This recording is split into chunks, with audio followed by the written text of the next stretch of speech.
নমস্কাৰ। কবিতাৰ শিৰোনাম প্ৰচণ্ড ধুমুহাই প্ৰশ্ন কৰিলে মোক। কবি ডক্টৰ ভূপেন হাজৰিকা। প্ৰচণ্ড ধুমুহাই প্ৰশ্ন কৰিলে মোক, তোমাৰ প্ৰাপ্য কি কোৱা। মনৰে দুৱাৰ মেলি নিৰ্ভীকভাৱে ক'লো, তোমাৰ শক্তিখিনি দিয়া। বজ্ৰৰ গৰ্জনে বক্ষ উজাৰি ক'লে, তোমাৰ কাম্য কি কোৱা। মই ক'লো বজ্ৰক তোমাৰ শক্তিশালী উদাত্ত কণ্ঠটি দিয়া। এদিন আকাশে ক'লে, জনৈক গীতিকাৰে অকণি আকাশ দেখুমাগে। তুমি কিয় আজি বাৰু কম্পিত কণ্ঠেৰে মাগিছা সৰ্বাকাশ সত্তা।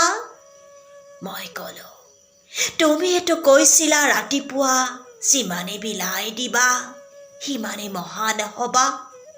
তাৰে নাম সঁচা উদাৰতা। সেয়েহে আকাশ তুমি দিব যদি খুজিছাই সংকীৰ্ণতা এৰি দিয়া অৱদান ৰূপে তোমাৰ পূৰ্ণ বিশালতা। দিয়া যদি আজিয়েই দিয়া।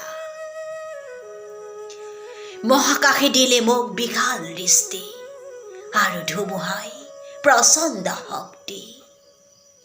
বজ্ৰই দিলে মোক উদাত্ত কণ্ঠ আৰু দিলে সাহসৰ যুক্তি। বজ্ৰৰ কণ্ঠেৰে ধুমুহাৰ শক্তিৰে গীত গাই কপাম দিগন্ত। দানৱৰ সমাজতো গাম মানৱৰে গীত, কলিজাৰ সঁচা পৰিসিক্ত।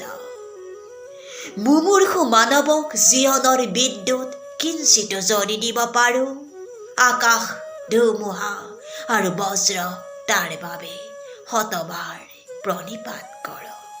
ধন্যবাদ।